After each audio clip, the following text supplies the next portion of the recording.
మీ మోకాల నొప్పులకు ఎటువంటి సర్జరీ లేకుండా ఎపియాన్ పెయిన్ క్లినిక్ అందిస్తున్న అత్యాధునిక చికిత్స. సో నాన్న ఇన్ని సంవత్సరాల సినిమా కెరీర్లో చాలా అప్ అండ్ డౌన్ చూశారు ఆకాష్ గారు. బట్ ఒకనొక టైంలో బాగా డౌన్ అయిపోయారు. ఆ డౌన్ అయిపోయిన టైంలో ఎలా ఉందంటే ఈవెన్ ద కుక్కలకు కూడా డాగ్స్కి ఫుడ్ పెట్టలేని పొజిషన్కి నేను వచ్చాను అని ఫ్రెండ్స్కి కాల్ చేసి డాగ్స్ తీసుకెళ్ళండి అని కూడా చెప్పిన పొజిషన్ ఆయనే బయట ఓపెన్ అయ్యి చెప్పారు. ఆ టైంలో ఎలా అనిపించిందంటే చాలామంది సినిమా ప్రేక్షకులకు కాదు సినిమాలో ఉన్న వాళ్ళకు కూడా ఏంటి ఇంత డౌన్ అయిపోయాడు పూరి, మనం ఈ టైంలో దగ్గర ఉంటే బాగుండు అనుకునే వాళ్ళు కూడా లేరు. అప్పుడు ఒక్కడే అయిపోయారు ఆయన. ఆ టైంలో ఏంటి ఆయన మైండ్ సెట్ ఏంటి అసలుకి? అంటే ఇంట్లో వరకు రానిచ్చారు అసలు ఆ విషయాన్ని పిల్లలకు కానీ వైఫ్కి కానీ? అంటే మమ్మీకి బాగా అర్థమైపోయింది సిచ్యువేషను. మా ఇద్దరికి అప్పుడు చిన్నపిల్లను తెలియకూడదని చెప్పి హాస్టల్లో పెట్టేసింది మా అమ్మ. ఆ టైంలో ఓకే. నేను అప్పుడు 3వ క్లాసు, నా చెల్లి 2వ క్లాసు. ఇలా మమ్మల్ని హాస్టల్లో పెట్టేశారు. మాకేం తెలియలే అప్పుడు ఏం జరుగుతుంది ఏంటో తెలియలే. మా మైండ్లో అయితే అంత హ్యాపీగా ఉన్నాం. మా నాన్న పెద్ద డైరెక్టర్, మాకు హ్యాపీగా ఉన్నాం అని చెప్పి ఇలా అనుకునేవాడిని. కొన్నాళ్ళకి బయటకు వచ్చాక కొంచెం సిచ్యువేషన్ ఇంతకు ముందులా లేదని చెప్పి అర్థమైంది. సో ఎవ్రీథింగ్ మారిపోయింది, అన్నీ మారిపోయాయి. మేము వేసుకునే బట్టల నుంచి, తినే ఫుడ్ నుంచి, ఉంటున్న ప్లేస్ అన్నీ మారిపోయాయి. ఒక 5-6 ఏళ్ళు అయితే చాలా నరకంగా ఉండింది. సో ఆ టైంలో హౌస్ కూడా అమ్మేశారా? హౌస్ ఇల్లు కూడా అప్పుడు హౌస్ అమ్మేయడం జరిగింది. అన్నీ ఇంకా ఒక కార్లు అన్నీ ఇంకా 2-3 కార్లు ఉండేవి అంతే. బట్ ఆ కార్లు ఇల్లు చూసి వీళ్ళకేంటని చెప్పి అనుకునేవారు, కానీ అవేవో ఉండేవి అంతే తప్ప. బట్ చాలా కష్టంగా ఉండేది ఆ మూమెంట్లో. ఒకవేళ మా నాన్న అలాగే ఉండిపోయి ఉంటే మాత్రం ఇప్పటికి నేను కొంచెం నన్ను ఇంకా నెపోకిడ్ అనేవారు కాదేమో. స్ట్రగ్లింగ్ స్టేజెస్లో ఉండేవాడిని, ఫోటోలు పట్టుకొని ఆఫీస్లో తిరిగేవాడినేమో. కానీ ఇంకా మా నాన్న మళ్ళీ బ్యాక్ లెగడం అన్నది మాత్రం సూపర్, అన్బిలీవబుల్ మూమెంట్. నాకు చిన్నప్పుడు అర్థం కాలేదు, కానీ ఇప్పుడు ఒక ఏజ్ వచ్చాక అర్థమవుతుంది. అది చాలా కష్టం, ఇంపాసిబుల్ అది. అమ్మ బేసికల్గానే ఎమోషనల్ క్యాండిడేట్ విన్నా నేను.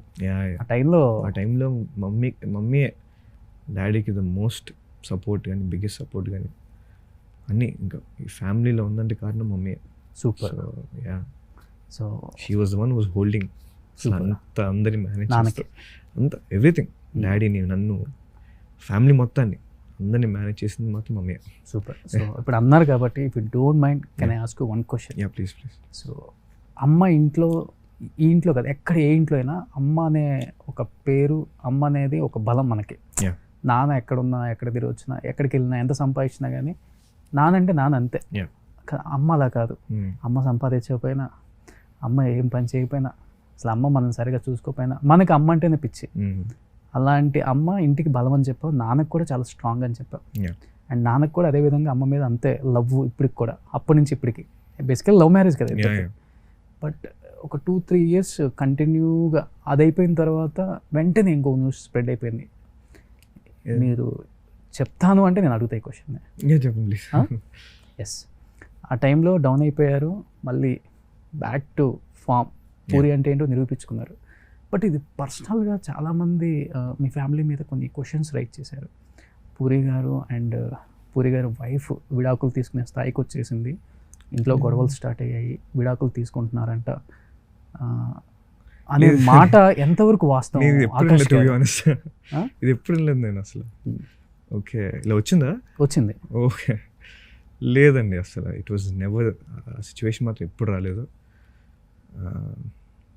మమ్మీయే మొత్తం అసలు అన్నిటికీ సపోర్ట్, డాడీకి ద మోస్ట్ బిగ్గెస్ట్ సపోర్ట్. ఇలాంటి సిచ్యువేషన్ అయితే అసలు రాలేదు. And I know about them and we are very happy. So ఇదైతే ఎప్పుడు వచ్చిందో తెలియదు నాకు, కానీ సో ఐ థింక్ అంటే ఏమో ఒకవేళ అలా రాసే వాళ్ళు ఉంటే మాత్రం వాళ్ళు రాస్తూనే ఉంటారు, వాళ్ళకి ఇష్టం వచ్చినట్టు రాస్తూనే ఉంటారు. వాళ్ళకి ఏదో టైంపాస్ కాబట్టి ఏదో న్యూస్ క్రియేట్ చేయాలని చెప్పి వాళ్ళ ఇష్టం. బట్ అదైతే నిజం కాదు. ఎందుకంటే అంతమంది రాసినా కానీ వాళ్ళ స్ట్రాంగ్ రిలేషన్ అనేది అందరికి తెలుసు, మళ్ళీ రాసే వాళ్ళకి కూడా తెలుసు. మళ్ళీ ఇప్పుడు టు బి ఆనెస్ట్ అది నిజమే ఉంటే మాత్రం ఇప్పటిదాకా ఇలా ఉండేది కాదు అది. ఎస్.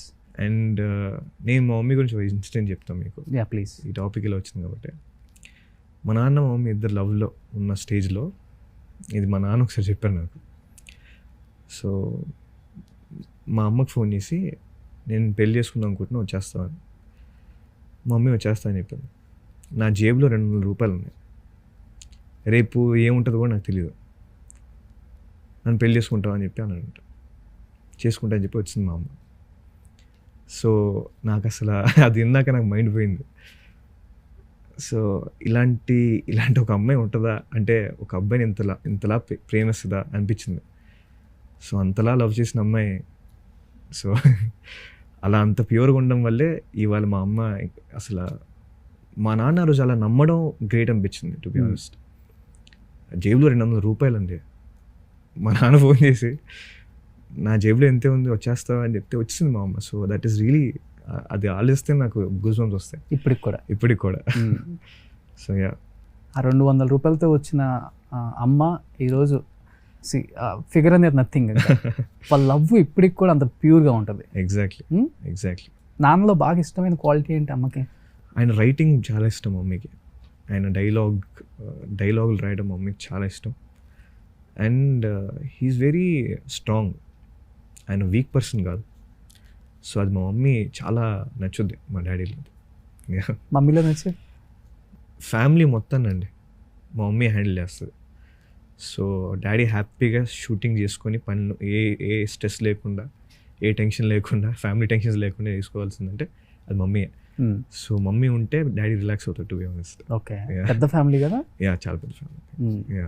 అలా హ్యాండిల్ చేసేస్తారు మమ్మీ. ఎప్పుడన్నా ఎమోషనల్ అయ్యారా అమ్మ కానీ నాన్న? మమ్మీ వాళ్ళ లవ్, వాళ్ళ బాండింగ్? మమ్మీ అవుతూ ఉంటారు about struggle time, financial issue అప్పుడు కానీ, లో అయిపోయినప్పుడు కానీ, హిట్లు లేనప్పుడు కానీ మమ్మీ బాగా డిసప్పాయింట్ అయ్యారు. డాడీ అయితే ఎప్పుడు ఎడడం చూడలేదు ఇప్పుడు దాకా. He was always strong. ఏమో లేకపోతే లోపల బాధపడ్డారేమో కానీ మా ముందు అయితే హీ వాజ్ ఆల్వేస్ స్ట్రాంగ్. ఎప్పుడు పిల్లల ముందు అది కనిపించదు అస్సలు. ఇంకా ఆయనే బీ కూల్, బీ స్ట్రాంగ్ అంటుంటారు ఆయన. సో యా, అది ఎలాగో అర్థం కాదు. మేబీ ఇది మంచి హిట్ టాకే వస్తుంది ఆల్రెడీ ట్రైలర్ తర్వాత. ఎందుకంటే జీవన్ రెడ్డి కూడా మంచి డైరెక్టర్, జార్జ్ రెడ్డి కూడా తీశారు ఆయన. జార్జ్ రెడ్డి కూడా సూపర్ డూపర్ హిట్. ఇలాంటి సినిమా హిట్ అయిన తర్వాత ఏమైనా ఛాన్స్ ఉంటుందా నాన్న డైరెక్షన్లో మిమ్మల్ని ఎక్స్పెక్ట్ చేయొచ్చా మేము? అంటే ఇది ఎంత స్థాయిలో హిట్ అవుతుందని దాన్ని బట్టి ఉంటుందండి. అంటే మీరెంత కాన్ఫిడెన్స్గా ఉన్నారు చోర్ బజార్ మీద? I'm very confident about the film.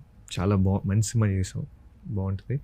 కానీ ఒకటి ఏంటంటే, నాకు నాన్నతో ఇప్పుడప్పుడే పని చేయాలని లేదు. ఎందుకంటే ఆయన స్థాయి వేరే రేంజ్లో ఉంది. ఆయన ఇప్పుడు ఎక్కడో ఉన్నారు, పాన్ ఇండియా, పాన్ వరల్డ్, ఈ రేంజ్లో ఉన్నారు. సో ఇప్పుడు నాతో సినిమా అంటే ఆయన కొంచెం మళ్ళీ తగ్గి రావాలి. ఆయన బడ్జెట్ తగ్గుద్ది, ఆయన మార్కెట్ అన్నీ తగ్గుతాయి ఆయన. సో నాకు అది ఇష్టం ఉండదు. సో ఆయన ఇప్పుడు 100 కోట్లు 200 కోట్లు సినిమాలు వేస్తున్నారు. ఆయన ఇంకా దానికన్నా రేంజ్లో వెళ్ళాలి కానీ తగ్గి రాకూడదు నా కోసం. సో నాకు ఏదైనా మంచి మార్కెట్ వచ్చాక నేనే ఎంతో మంచి సినిమా చేస్తాను, పెద్ద సినిమా చేస్తాను. ఆల్రెడీ వచ్చేసింది, మీరు ఎక్కడి నుంచి ఎక్కడికి వెళ్ళిపోయారు? దాదాపు 10-15 కోట్లు మార్కెట్కి వెళ్ళిపోయారు. ఇంకా చాలా పెద్ద జర్నీ ఉంది, చాలా కష్టపడాలి. 3వ సినిమాకి ఆ మార్కెట్కి వెళ్ళిపోయారంటే మామూలు విషయం కాదు. Thank you. ఆల్రెడీ ఈ సినిమాకి కూడా దాదాపు 10 పైన అయిందన్నారు. హీరో అయిన తర్వాత, హీరో కాకముందు మనలో కొన్ని ప్లస్ మైనస్ ఉంటాయి. ఆకాష్ గారు, మీరు ఎక్కువ ప్లస్ని మైనస్ని రెండు ఎలా తీసుకుంటారు? అంటే మీరు అన్నారు ఇంతకుముందు, ప్రభాస్ని కూడా అడిగాను, ఫెయిల్యూర్స్ని ఎలా తీసుకుంటావు, సక్సెస్ని ఎలా తీసుకుంటావు అని.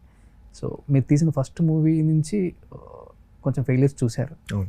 డౌన్ అయ్యారు ఎప్పుడన్నా? బాగా డౌన్ అవుతుంది. డౌన్ అయ్యాను కొంచెం. ఇట్ వాజ్ ఒక మహబూబా తర్వాత అయితే ఒక 2-3 years చాలా స్ట్రగుల్ పీరియడ్ ఉండింది. అంటే కాంట్ ఎక్స్ప్రెస్ అలాంటిదేం కాదు, చేయొచ్చు అండి. ఇప్పుడు నేను చేయడానికి పెద్ద సిగ్గుపడ్ను. సో మహబూబా తర్వాత it was very hard for me. సరైన ఆఫర్స్ వచ్చేవి కావు, సరైన సినిమా స్టార్ట్ అయ్యేవి కావు. రొమాంటిక్ డాడీతో స్టార్ట్ అవ్వాల్సిందే. మహబూబా సరిగ్గా బాగుండకపోవడం వల్ల ఈ సినిమా స్టార్ట్ అవ్వట్లేదు. సరే పో నేను బయట ట్రయల్స్ చేసుకుందాం అని చెప్పి చేయడం కూడా జరిగింది. నేను కొన్ని ఆఫీసెస్కి వెళ్ళా, ఆడిషన్ ఇచ్చా. ఈ మెహబూబ్ తర్వాత కూడా? అవునా? ఓకే. అడిగా కొన్ని ప్రొడ్యూసర్ని అడిగా, సార్ ఒక సినిమా చేద్దాం ఇలా అని చెప్పి అడిగాను. సో కొంతమంది ఫోన్లు ఎత్తారు, మాట్లాడారు. కొన్ని రోజుల తర్వాత ఫోన్ రావడం, ఫోన్లు వేసినా కట్ చేయడం, ఇలాంటివి కూడా ఫేస్ అయ్యాను నేను. ఓకే. యా. సో బయట అందరూ అనుకున్నట్టు నెపోటిజం అంటే అలా అని కాదు. ఇప్పుడు కావాలంటే నేను మా నాన్నతో గట్టి కూర్చుని అతను సినిమా చేయి, పెద్ద సినిమా చేయని కూర్చోవచ్చు. కానీ నా ఓన్గా నేను ఏదో చేయాలి. మా నాన్న లాంచ్ చేస్తారు, సరే ఇంకా అయిపోయింది, ఇంకే ఐఎమ్ ఓన్ మై ఓన్ కదా, have to struggle, have to work hard కదా. సో అలా అని చెప్పి నేను చేయడం జరిగింది. సో అదేదో పెద్ద గొప్ప విషయం కాదు, చాలామంది చేస్తున్నారు, చాలామంది కష్టపడుతున్నారు అలాగే. సో నేను కష్టపడ్డాను, కొన్ని వర్కౌట్ అయ్యాయి, కొన్ని వర్కౌట్ అవ్వలేదు. నా అదృష్టం బాగుండి రొమాంటిక్కి నాకు నిజంగా మంచి పేరు వచ్చింది, ఒక మంచి హిట్ వచ్చింది. It was really a breather. And కానీ రొమాంటిక్ రిలీజ్ అవ్వకముందే నాకు జీవన్ రెడ్డి గారు వచ్చారు. Okay. So I was very happy.